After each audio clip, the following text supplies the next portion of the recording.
Thursday, July 30th, 6:30 p.m. at Bethesda Temple Church, 4909 Crenshaw Boulevard. This town hall meeting is free and open to the public, but registration is required at kbla1580.com. With a KBLA Talk 1580 editorial, I'm Tavis Smiley, and as always, we welcome your feedback. First things first.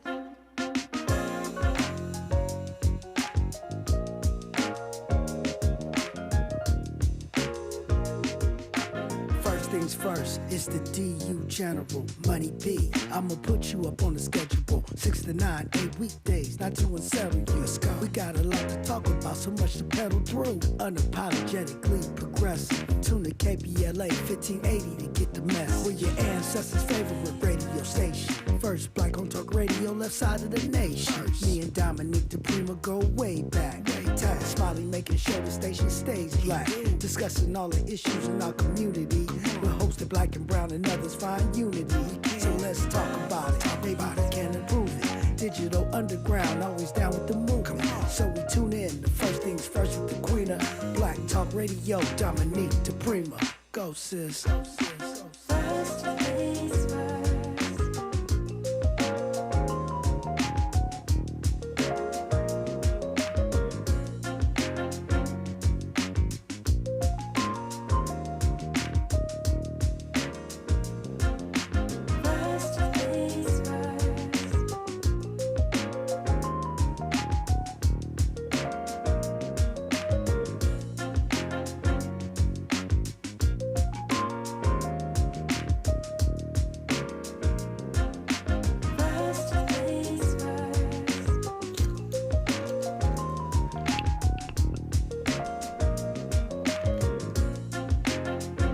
KBLA Talk 1580. Good morning, and God bless. I'm Dominique DePrima. The show is called First Things First, and my very first thing today, well, yesterday and tomorrow, is prayer, giving thanks, giving praises, and asking for blessings from God, asking for the blessings of the ancestors and the elders. And let's go. The mic is on. Phone lines are open. All the things are happening. It's a Think Tank Thursday. We're meant to think about things, to use our collective brains to solve our collective problems. That's kind of how we do it on a Thursday. 800-920-1580 is the number if you want to get in or say something about a thing, whether it's what I'm talking about or something else that's on your mind. Of course, when we have guests in, you are welcome to call then too. And you can get in the chat room. Everybody gathers, not everybody, but all the bodies that be bodying gather at youtube.com at KBLA 1580. And comment section is a great way to get in the conversation if you're at work or you're shy. I learned recently that there are many people in our country who would rather die than speak publicly. I didn't know that. So I guess because I've been speaking publicly pretty much my whole life, I didn't understand that, but you can certainly type. Everybody types. So you go to KBLA 1580 and at YouTube. You can also find us streaming on Facebook, and sometimes I like to stream on Instagram. On a Think Tank Thursday, this is how we do it. Hour 1, we look local. Hour 2, we go national, international, and beyond. In the third hour, we do a deep dive with a person or persons of interest, tapping in with a hot topic and all that good stuff. And today we are exactly on point.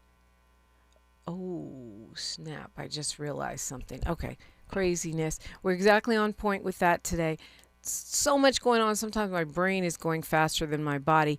But we are on point with that. Hour 3, we will be hearing from Michael McCarty, who's a former, well, I shouldn't say former because I've been corrected by several of the elders.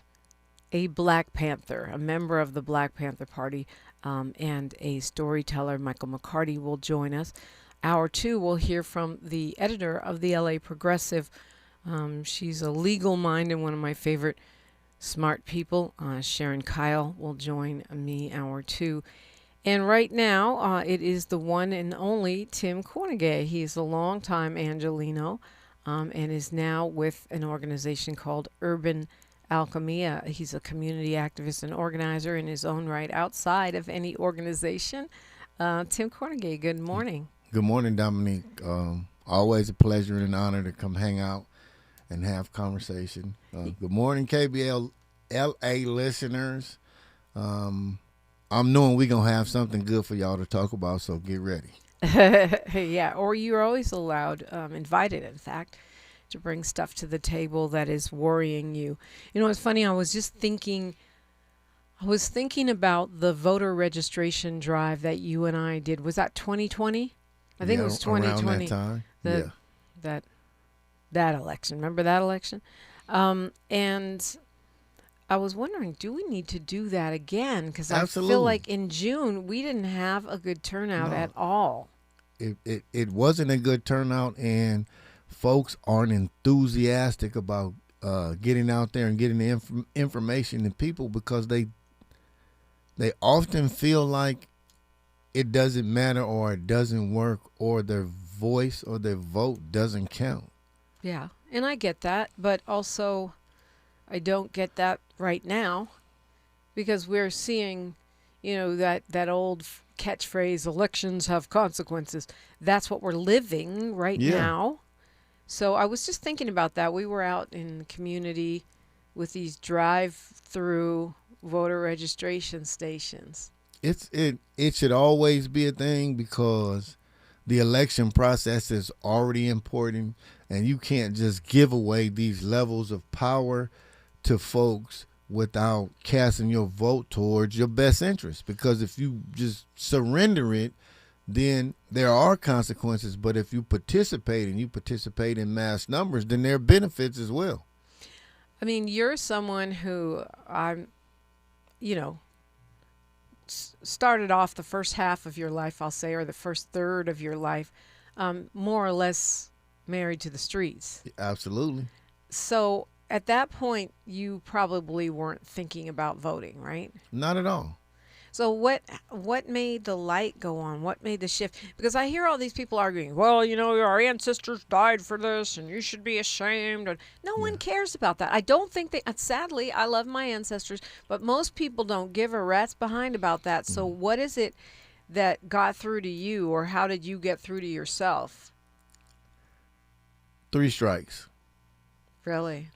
Being one of the first test cases for the 3 strikes law and getting an enormous amount of time for what previously or prior to would have only 16 months, 2 years, or 3 years, and I ended up getting sentenced to, I think, 27 years and 8 months for the same crime. And for a couple of years later, in an election cycle when there was an attempt to overturn the 3 strikes, to be watching TV in a facility day room and see it about to be changed and wake up and see that voters had decided that they didn't want to change it, and I would in fact not get an opportunity that way but have to do the bulk of that 28 years, which you 27 did, years right? and 4 months, which I end up doing.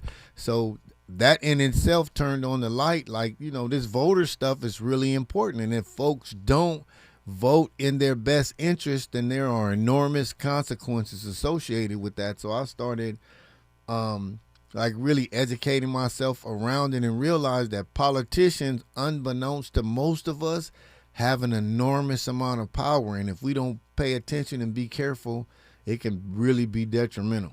Yeah. Wow. That is an incredible story. I mean, to be sitting inside and seeing that the voters had voted to keep you inside. Yeah.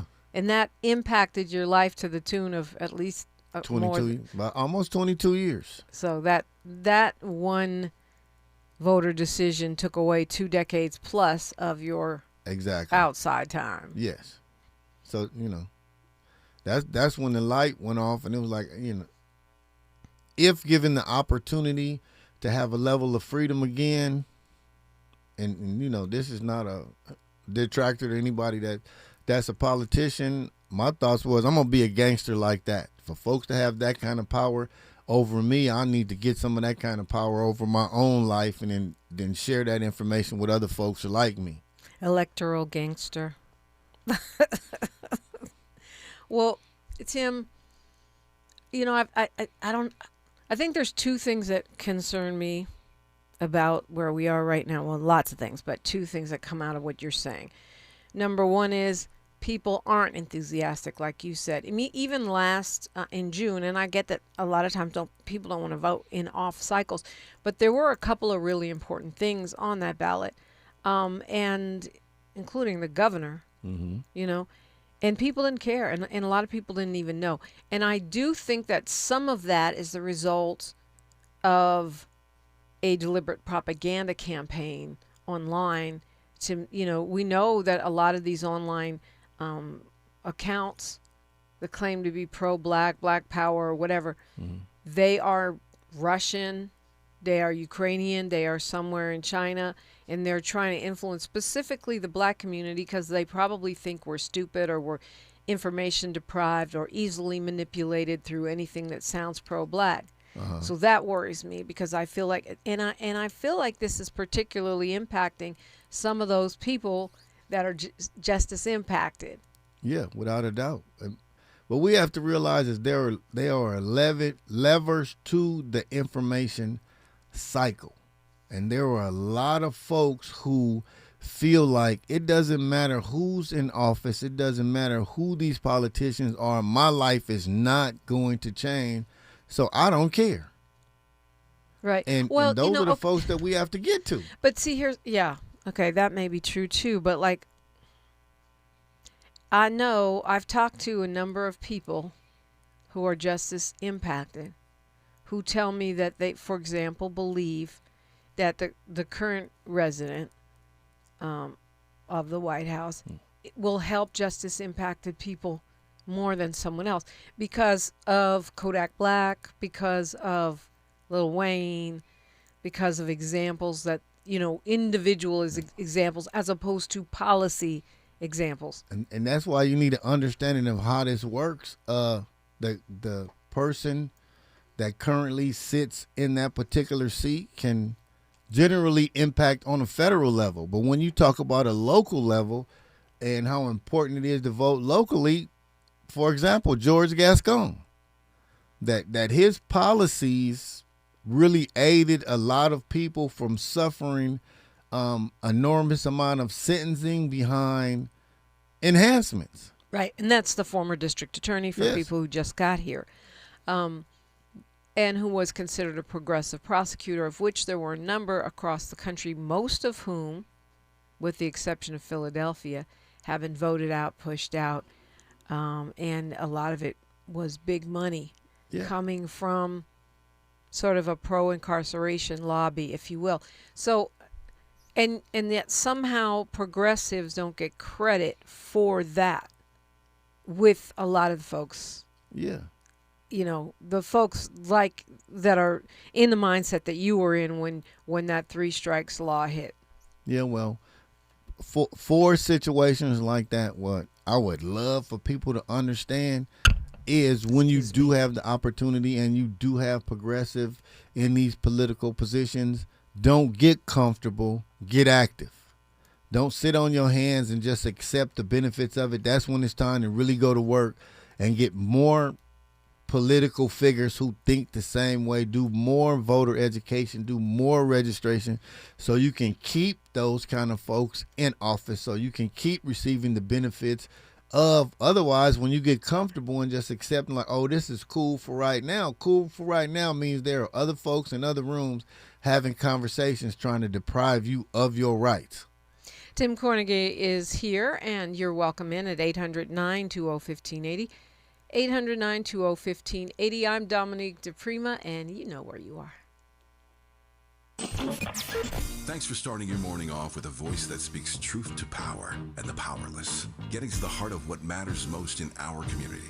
This is where authentic conversation meets real action. From breaking news and politics to culture and community solutions, this is where you hear perspectives you won't hear anywhere else. This is where we come together, get informed, and make change happen. You're inside First Things First with Dominique DePrima on KBLA Talk 1580. Good morning, sunshine. You make my day. This November, you'll decide who leads California. So shouldn't you hear directly from the people asking for your vote? Join us for California Voices, a political town hall and ballot forum, Saturday, October 3rd, 2026. Meet candidates running for governor, lieutenant governor, attorney general, and other major statewide and local offices, including mayor of Los Angeles, city attorney, and LA County sheriff. Get clear, nonpartisan breakdowns of the propositions on your November ballot, both sides, no spin. And ask your questions directly, in real conversation, face to face. California Voices is brought to you by KBLA Talk 1580 and the Empowerment Congress, giving you the information you need before you vote. Mark your calendar, Saturday, October 3rd, 2026, California Voices. Follow KBLA 1580 for details and download the KBLA 1580 app. Your vote, your voice. Be there.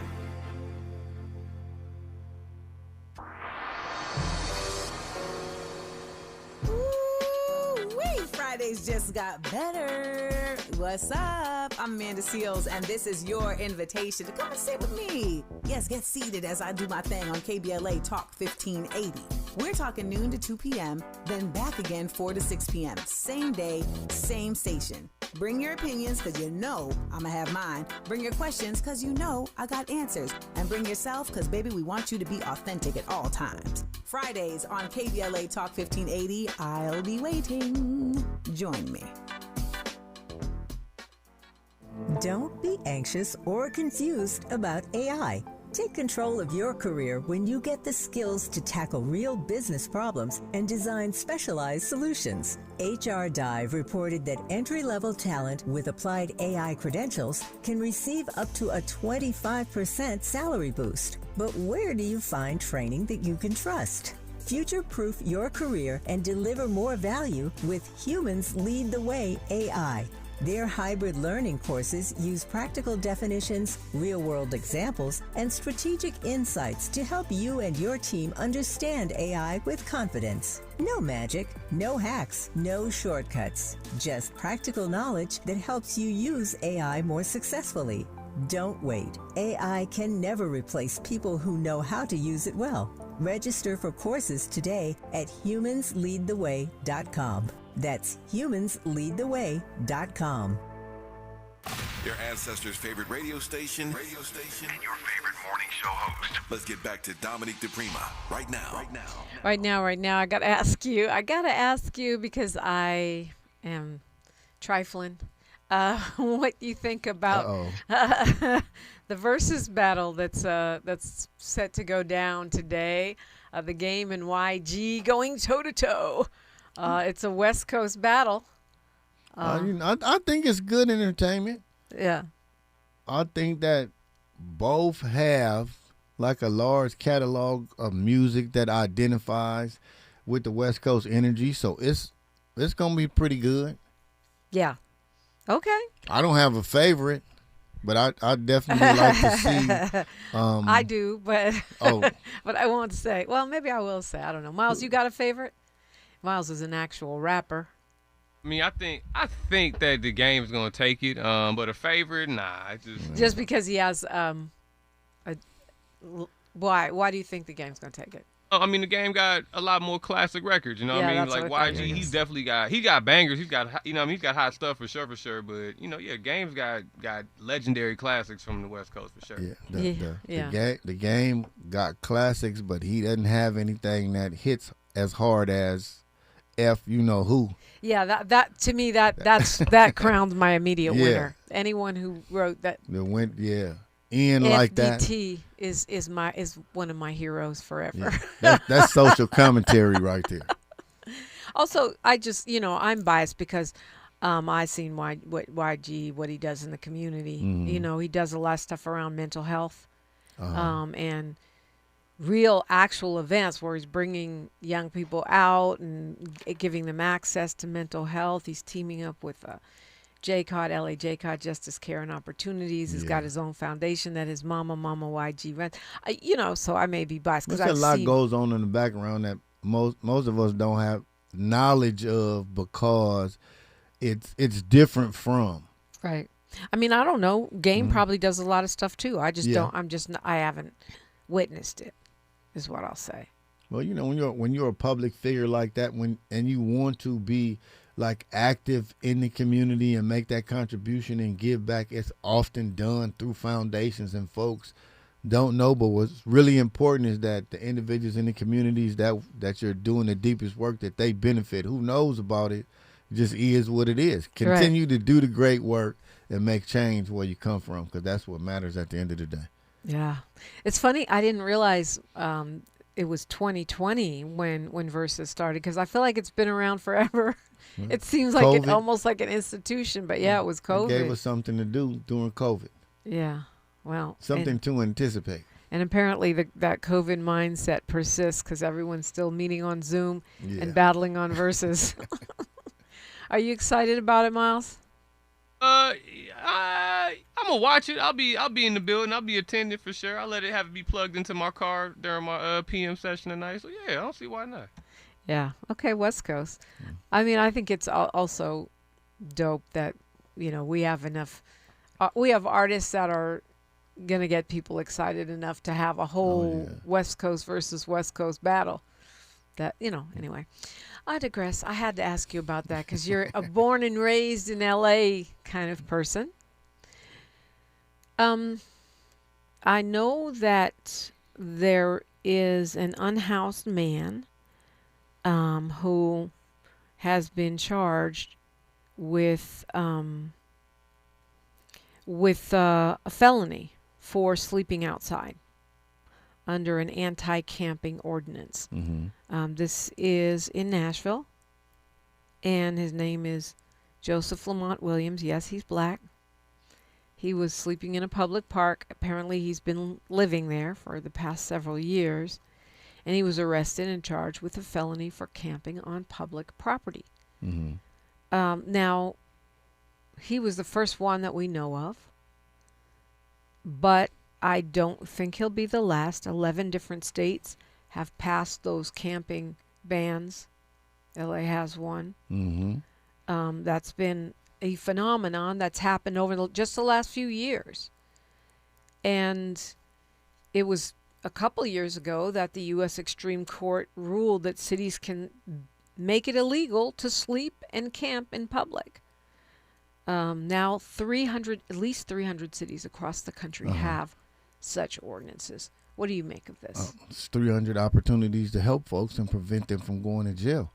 What I think is the manifestation of frustration, that there's a problem that's been created because of mental health issues and economic challenges that have put our folks, and these are our people, these are our family members who are suffering from maybe some level of mental illness, drug addiction, or the lack of the economic ability to have a roof over their head, and the challenge of getting them the resources that they need. So frustration has gone back to the old way and these vagrancy laws, and we know what they're a reminder of.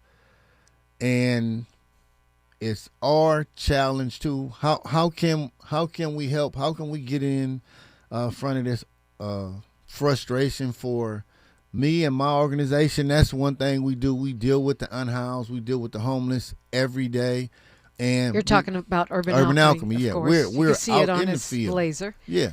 We're out in the field having conversations with the unhoused and the homeless, informing them that there are ordinances that indicate you can be arrested for being in a place longer than 48 hours, 72 hours. So, I mean, for us to you, if you don't want to be housed, can you please not be right here because you've been here to the point that you could possibly be arrested? So I think don't look at this as an eyesore. Look at this as somebody who's struggling and have a big enough heart in the eyes to try to help them. And if you can help them, then call and get some help. I mean, eyesore. I'm just thinking, I mean, in Tennessee, that guy can do 6 years in prison because he was sleeping in a park. I am also frustrated with encampments everywhere. And for me, it's the squalor. People pooping on the streets, leaving garbage everywhere.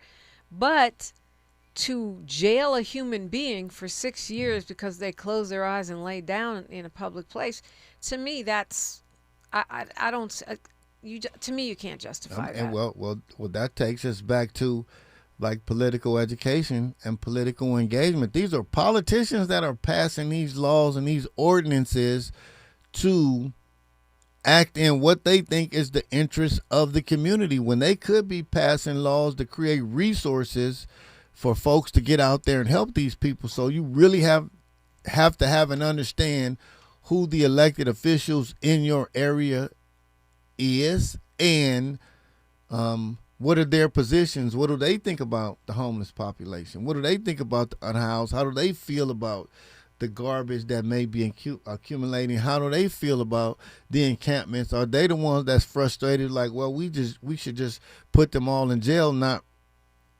caring that putting somebody in jail, I don't know what the cost per person in prison is in Tennessee, but they would rather spend upwards from $70,000 to $120,000 a year to put somebody in jail for sleeping in front of or in a public park, when they can invest those resources and change. Tim Kornegay is my guest. We'll continue the conversation after news, traffic, and sports right here. More of First Things First with Dominique DePrima when we come forward. I'm Bree Wood with BIN News Now. Protests continue in Madison, Wisconsin after a police shooting captured on viral video.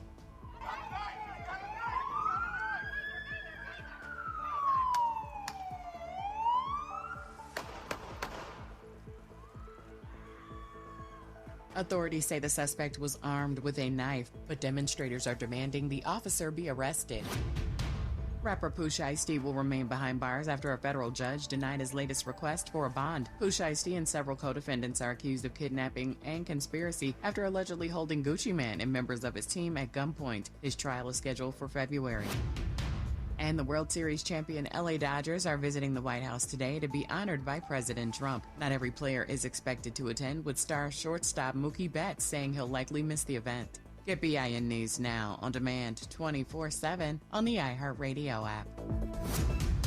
July is Disability Pride Month, a time to celebrate identity, individuality, and inclusion. Pride means showing up as your full, authentic self without apology. Let's celebrate what makes every one of us unique. Easter Seals Disability Services honors Disability Pride Month. Learn more at socal.easterseals.com. This is the KBLA Sports Minute with Ray Richardson. Today was Football Media Day for the SWAC and MEAC, the top two HBCU athletic conferences in the country. Media members covering both conferences gave their predictions on which teams will be top contenders for the conference title. In the MEAC, South Carolina State was voted to repeat as champion for the third straight year. South Carolina State has won the last two HBCU national titles. In the SWAC, Prairie View A&M and Alabama State got the most votes to finish first in their division. Prairie View is in the SWAC West. Alabama State is in the East. Prairie View is coming off an 8-1 season in the SWAC. They lost to South Carolina State last year in the HBCU National Championship game. A date to put on your calendar for next year, August 27, 2027. That's the date for the HBCU Battle of the Bands at AT&T Stadium in Arlington, Texas, home of the NFL Dallas Cowboys. No debates, no speculation, just the info you need. That's your KBLA Sports Minute. I'm Ray Richardson on KBLA Talk 1580. It's game day. Are your moderate to severe Crohn's disease or ulcerative colitis symptoms keeping you from the action? Skyrizi, risankizumab Riza, could help you get back to the game. Skyrizi is proven to help people feel significant symptom relief, achieve remission, and visibly improve damage of the intestinal lining. Skyrizi is a prescription injection medicine for adults. Don't use if allergic to Skyrizi. Serious allergic reactions, increased infections, or lower ability to fight them may occur. Before treatment, get checked for infections and tuberculosis. Tell your doctor about any flu-like symptoms or vaccines. Liver problems leading to hospitalization may occur when treated for Crohn's or ulcerative colitis. Ask your doctor about Skyrizi, the #1 prescribed biologic in Crohn's and ulcerative colitis combined. Learn more at skyrizi.com or 1-866-SKYRIZI. Follow the leader. KBLA Talk 1580. If you're not following KBLA Talk 1580 on all of our socials, then you're missing out. Download our app and find us on Facebook, Twitter, Instagram, YouTube, and on the web at KBLA 1580. That's right. Again, you can find all of our socials at KBLA 1580. We've got a lot to talk about. By the way, if you miss any of our weekday shows in real time, you can always catch up by checking out the podcasts of your favorite shows at your leisure. At KBLA Talk 1580, we've got your black. Got your black. Follow the leader. Oh my God. Follow the leader. Follow the leader. Follow the leader. Follow the leader. Please be advised, you may want to stop eating the following foods immediately: broccoli, kale, bean sprouts, blueberries, quinoa, spinach. Wait, what? I thought those were good for me. Turns out, not for everyone, because what's healthy for one person can cause inflammation for another. And the only way to really know what your body needs is to listen to it. Listen how? That's where Viome comes in.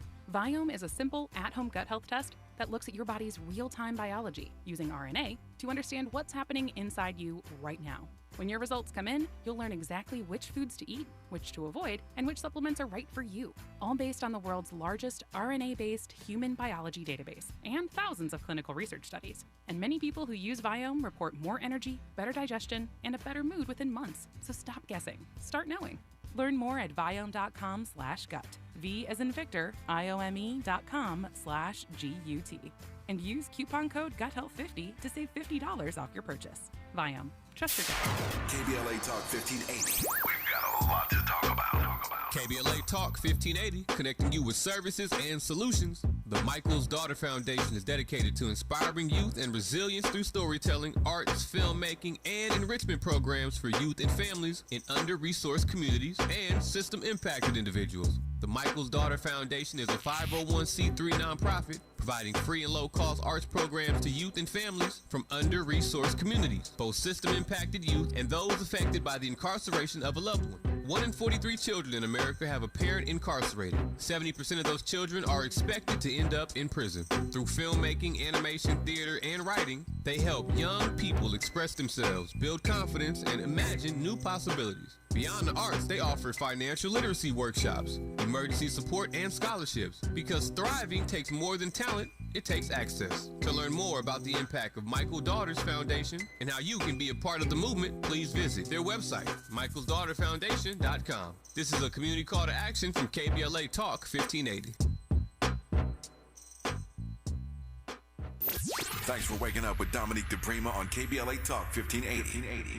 Tim Kornegay is here. He is now with Urban Alchemy. He used to be with Live Free California and probably several other organizations before that. I was bringing up houselessness because, number one, it's a huge issue. Number two, we are expecting to get the new homeless count, I think, in the next day or two here in L.A., and number three, it is a huge issue in every race. Governors, but mostly the mayors, should be, as you said, off the air, a national issue as well. Because what we are seeing, and I'm pretty sure that you can verify this, is that it's not just an LA issue. No, it's not just an LA. This is a national issue, and Urban Alchemy has presence in 6 different states. And it's the same challenge everywhere, but if giving the CBOs who work in this space the opportunity and they're trained correct, it can really have an enormous impact, because we're having impact in every state and every city that we're in. And LA is an example, even though folks aren't aware of it. And San Francisco is one of the best examples of the work that Urban Alchemy has been able to do. I got a lot of people in San Francisco, and part of the reason when you first told me you were at that organization, I was skeptical, is because I've heard mixed reviews in San Francisco. Every organization has mixed reviews. You have to have a view of it up close and personal and see the challenges that folks are faced with, and see it's not an easy job. One of our folks have been murdered in San Francisco. Wow. Having a conversation with somebody that was unhoused for engaging in the behavior at the library. That wasn't good. But despite that, when you're in Frisco, you see Urban Alchemy individuals cleaning up cleaning up the alleys, cleaning up the streets, standing around, helping folks, giving direction, talking to the unhoused, and pointing them towards the resources that they need. And one of the biggest challenge, like in that particular space, is there are folks who work in this space that don't want to encounter the unhoused, don't want to deal with folks because how does that work? They just want a people check, but but they just want the job, but they don't want the task, and the task is not an easy task. So when you say impact, what is that? What is best case scenario impact for an Urban Alchemy?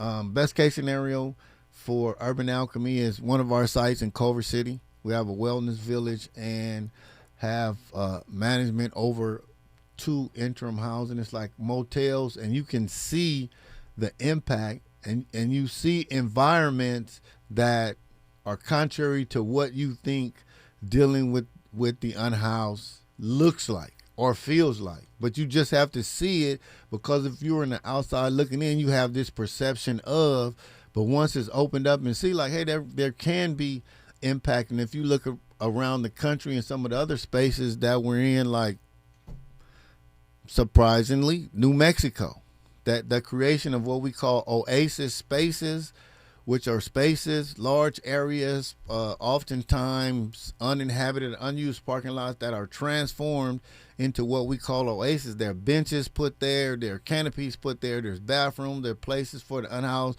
to wash their clothes, there's places to gather. You can't sleep there, but there are places to gather in the daytime where it's a clean space, it's a safe space, and it gives you somewhere to find maybe the peace of mind that you can get in what those encampments, you may find to be dangerous. And they are successful. You just have to see what they look like.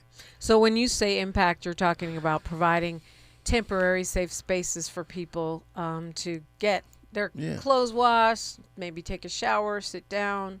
Yeah, and then there are safe parking spaces for these RVs that's operable, that they don't have to be parked in front of your house, that a city or a county. Most of them aren't operable from what I've seen, though. Most of them are sitting there. They don't have sewage lines connected. They probably can't even drive. And one thing that I learned actually from talking to the mayor that I did not know is that they, a lot of them are owned by landlords that are renting them to the unhoused, which is crazy work to me. I mean, how are you going to rent someplace that's not even sanitary? It's to another exploiting the most being? vulnerable. Yeah. These are folks who are the most vulnerable portions of our population that are being exploited by whoever these, shadow or anonymous folks are, who are benefiting from their suffering. That's wrong on so many levels. But we're going, from what I can tell, we're going after the unhoused rather than the people who are the owners of these. I mean, there may be efforts underway to go after those who are renting those RVs, and they actually bring them in, tow them in or drag them in on trucks and put them there. And there should be an effort to address that. But putting folks in jail because they're economically challenged or suffering from mental illness is wrong on multiple levels. Yeah, I mean, Molly Bell says the same in the chat. She says, I agree, Dominique, poverty is not a crime, nor should it be.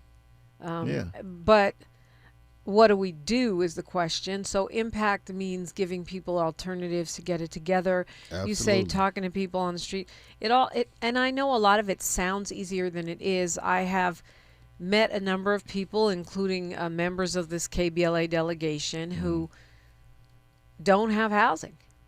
And then they ask me, well, where do I go? And, you say, well, go to Hopix, go to, one of the shelters. And you referenced earlier in the conversation, you said, if they don't want to be housed. But I always hear from homeless advocates that that's a myth, that people do want to be housed. But on the other hand, I have another friend who works in a space who says, yes, they want to be housed, but a lot of people who are unhoused want their own place. They want, a private apartment. They don't want rules. And what the housing that is available doesn't meet their ideal scenario. Is that fair? That's fair, and a lot of folks choose not to, and here's the real sad thing about it, because in these spaces there are communities that are created amongst the unhoused where they feel safe.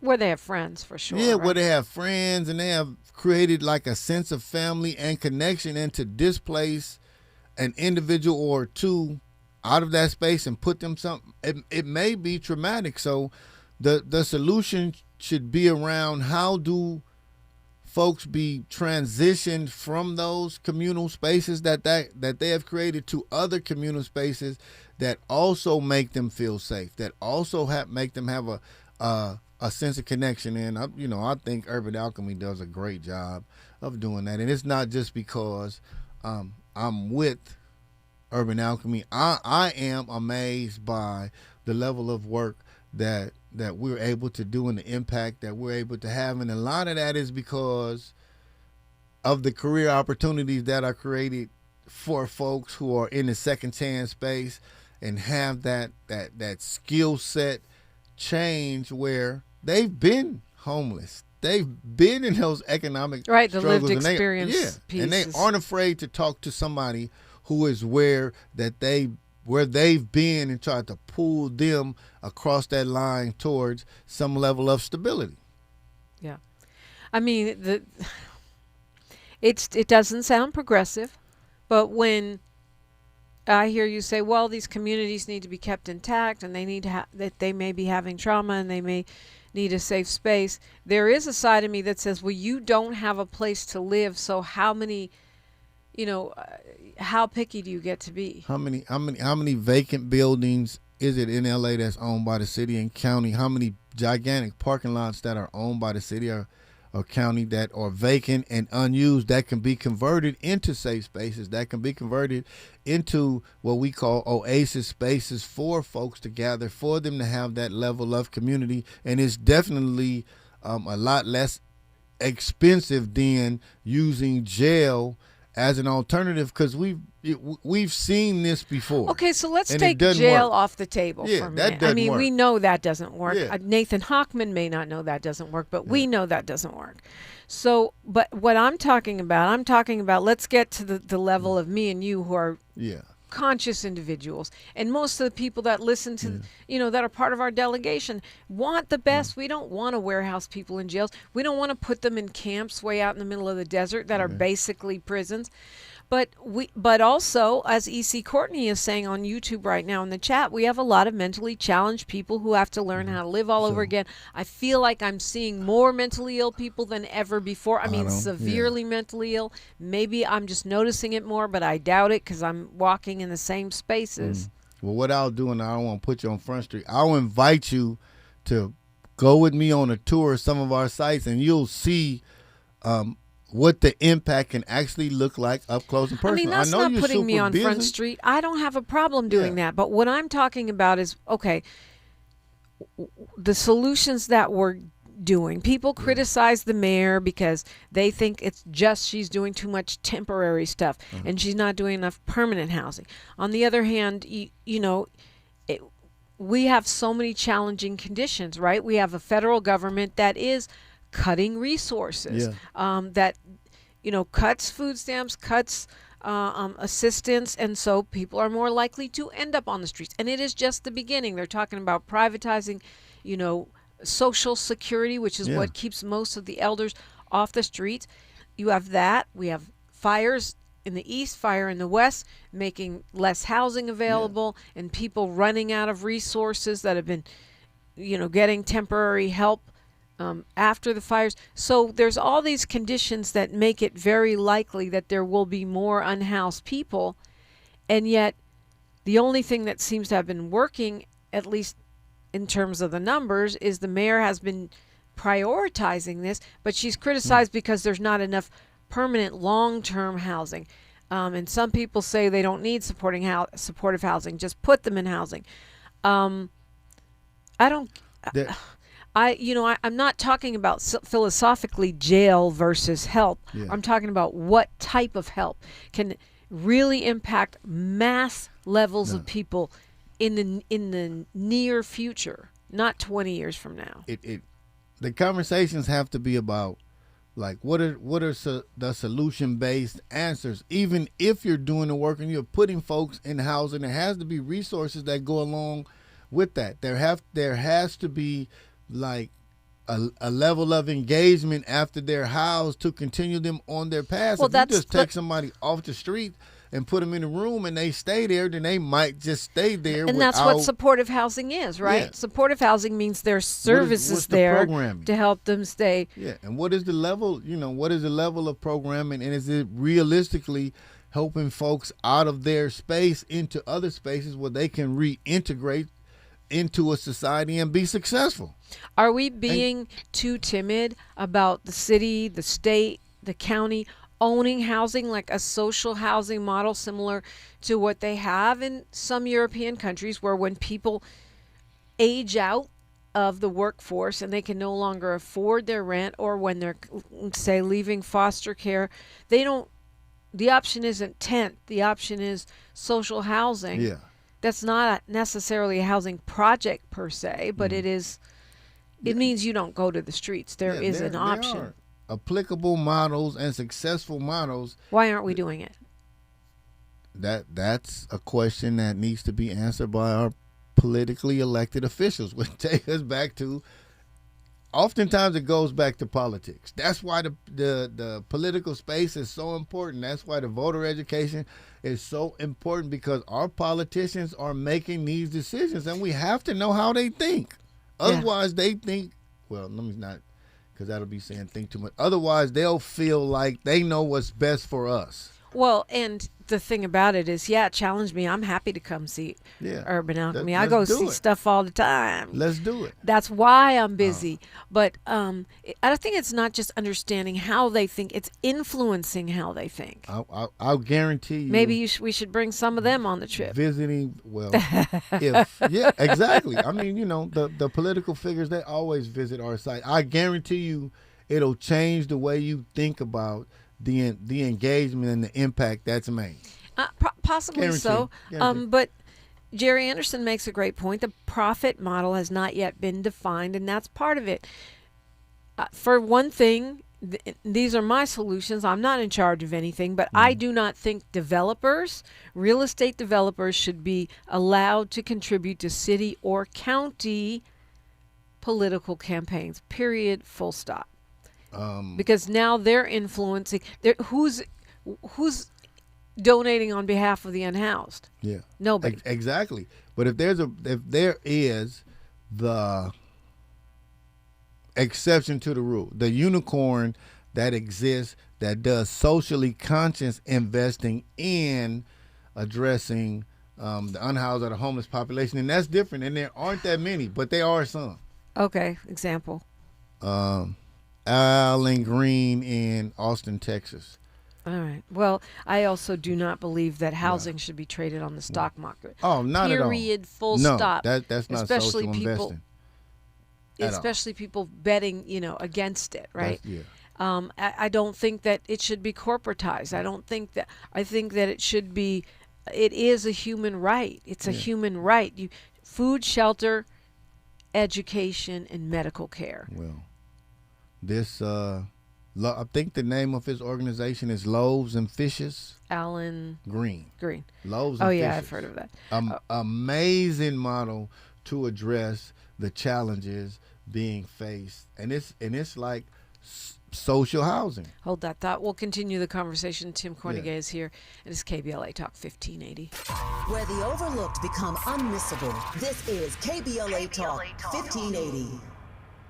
I think my LADWP bill is due, but nothing's come in the mail yet. You still get paper bills? Yeah, it's how I keep track of things. Clearly, it's not working. You can't remember when it's due. You need to sign up for paperless billing. I get an email when my LADWP bill is due. I never have to wait on the mail, and I can see 7 years of bills in my online account. Plus, first-time signups get a $10 bill credit. $10 bill credit for new LADWP paperless billing signups. LADWP.com/paperless. The Sickle Cell Community Consortium Warrior Convention, sponsored in part by Agios and Pfizer, is July 22nd through 26th. Sickle cell education, entertainment, and family fun. Free hotel scholarships are available. Register now at sicklecellconvention.org. Lena Bloom for the Bail Project. Imagine you're stuck in a jail cell and you can't afford bail and someone offers you a way out. Just plead guilty and you can go home and kiss your kids goodnight. What do you do? What thousands have. You plead guilty whether you are or not. Cash bail makes poverty a crime. That's why the Bail Project helps those who can't afford it while fighting to end cash bail. Because freedom should be free. Brought to you by the Ad Council. KBLA Talk 1580. We've got a lot to talk about. KBLA Talk 1580, connecting you with services and solutions. 10 Toes In serves as a mentorship and domestic violence prevention program. They support, educate, and empower couples during and after incarceration. They assist male returning citizens to re-enter society successfully and to help them maintain a healthy relationship with their romantic partner. They offer a mentorship support group for formerly incarcerated men. 10 Toes In teaches its Intimate Relationships 101 curriculum at male prisons throughout the state of California. They host sister support group meetings for women who are intimately involved with incarcerated and formerly incarcerated men. 10 Toes In is a 501c3 nonprofit organization. To access their services or make a donation, please visit them online at 10toesin.org or find them on Facebook or Instagram. They are healing lives through relationships. This is a community call to action from KBLA Talk 1580.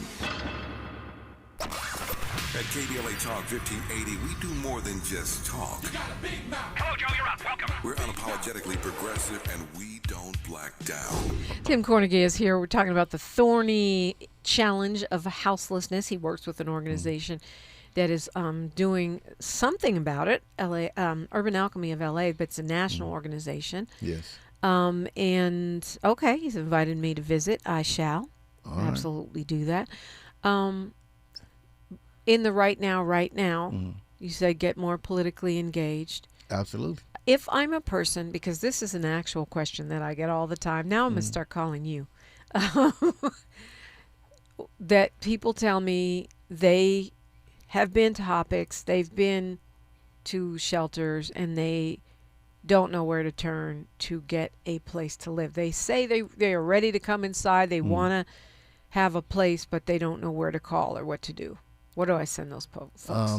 The numbers for the organizations who are working in this space are so enormous that there's like a waiting list. And Hopics does provide a level of housing for folks, but the lines are so long. That's why we need more organizations involved in this space. And so you're saying there is no immediate solution. Get in line. Yeah, there is no immediate solution. But there can be alternative solutions. I mean, my other friend who places folks in housing says that there are solutions. There are some solutions, but people don't like them. Yeah, and then there's the administration of and the processes that folks that are looking for housing have to go through. So you have to be in these systems, and then you have to be correctly matched with the space that aligns with your particular need, and then there's time, and then there's the line. So you do end up having to wait, and a lot of our unhoused folks, a lot of our unhoused family members get frustrated and say, well, if I have to wait this long, then I might as well stay where I'm at. So we need to come up with those solutions for housing, but also what is the roadmap from that frustration to hope, where folks know that there is an opportunity and there are people who care and want to see them do better and want to see them live better and want to see them with a roof over their heads. Yeah, you mentioned all these city, county, and agency-owned buildings and spaces. Yeah. And we can do a whole show about that. I've always wondered why we don't just have at least like huge parking lots where people can park, or banks of lockers where the unhoused can keep their stuff during the day so it doesn't get thrown away. Because if I was unhoused and I was trying to get a job, where do I put my stuff while I go on a job interview? There are those spaces that exist. And how do I contact that? How do I find it if I'm unhoused? Yeah. Once again, you have to go to these agencies and get to be pointed in those directions, because just being a person who's unhoused, it's not information that's posted up anywhere. It's the agencies who are the caretakers, not the gatekeepers, the caretakers of this information, and it's all of our responsibilities who work with, for, and in alignment with these organizations to make sure that information is readily available. Well, yeah, we can do better. I do know that the mayor, had all these city agencies drop a list of these properties, and I got more questions, but we don't have time. Yeah, so for the general list, I can say, speaking in I statements, what's the list going to do for me if I can't read?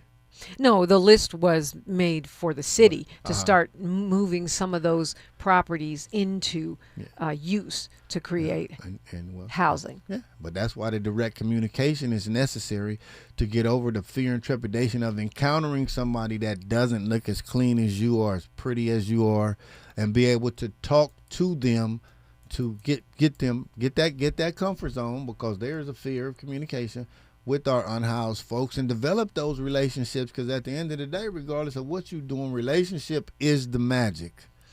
Urban-alchemy.us. Yes. Urban-alchemy.us. Check us out, and you on tap for a tour, so absolutely don't make me have to go get my picket sign and stand out front. Oh, that would be great. Pull up. Can you do that and then we go on the tour? Tim Kornegay, thank you so much. You're welcome. Thank you for having me as always. The amazing Sharon Kyle is next from the LA Progressive. Got a great show for you today on KBLA Talk 1580. KBLA 1580 Santa Monica. I'm Bree Wood with BIN News Now. Protests continue in Madison, Wisconsin after a police shooting captured on viral video.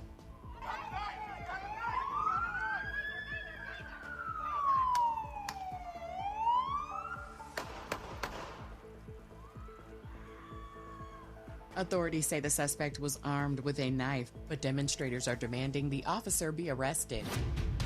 Rapper Pooh Shiesty will remain behind bars after a federal judge denied his latest request for a bond. Pooh Shiesty and several co-defendants are accused of kidnapping and conspiracy after allegedly holding Gucci Mane and members of his team at gunpoint. His trial is scheduled for February. And the World Series champion LA Dodgers are visiting the White House today to be honored by President Trump. Not every player is expected to attend, with star shortstop Mookie Betts saying he'll likely miss the event. Get BIN News Now on demand 24/7 on the iHeartRadio app. July is Disability Pride Month, a time to celebrate identity, individuality, and inclusion. Pride means showing up as your full, authentic self without apology. Let's celebrate what makes every one of us unique. Easter Seals Disability Services honors Disability Pride Month. Learn more at socal.easterseals.com. This is the KBLA Sports Minute with Ray Richardson. Today was Football Media Day for the SWAC and MEAC, the top two HBCU athletic conferences in the country.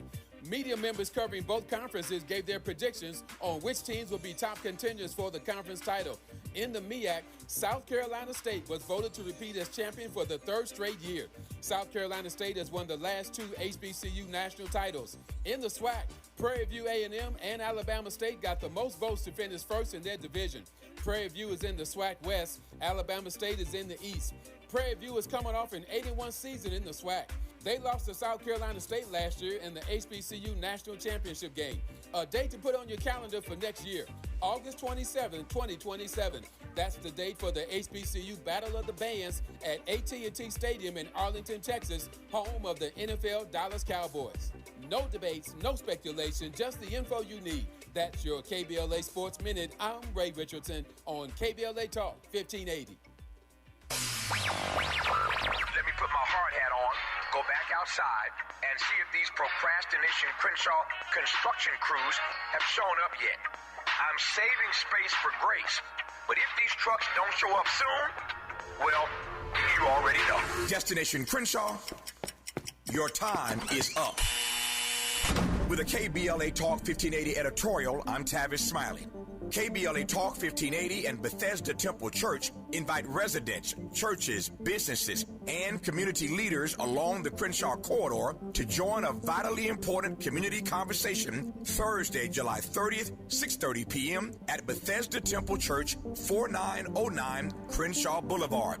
For years now, this community has been living with unkept promises and the devastating effects of the unfinished Destination Crenshaw construction project, leaving residents, businesses, and churches to deal with myriad problems, including the loss of parking, restricted access, traffic congestion, and a lack of emergency vehicle access when it matters most.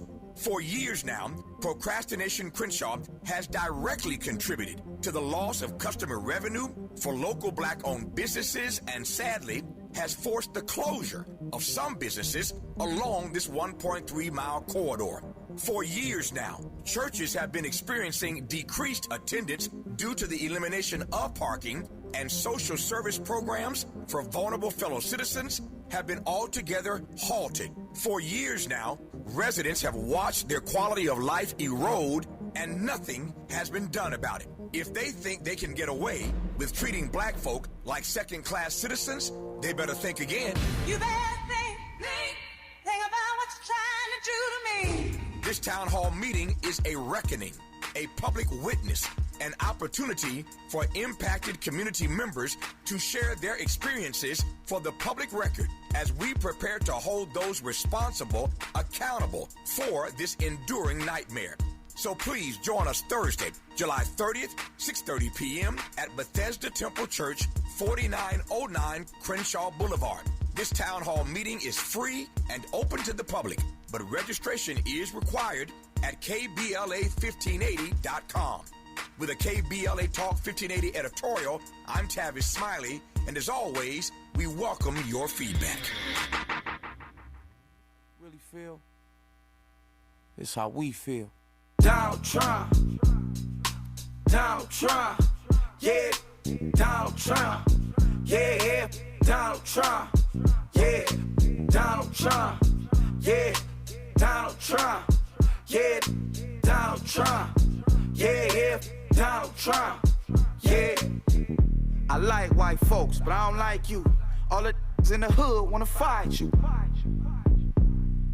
Surprising Nation of Islam ain't tried to find you. Have a rally out LA, you know what's up. Home of the ride and King Ride, we don't give a black students ejected from your rally. What? I'm ready to go right now, your racist did too much. I'm about to turn Black Panther. Don't let Donald Trump win that cancer. He too rich, he ain't got the answers.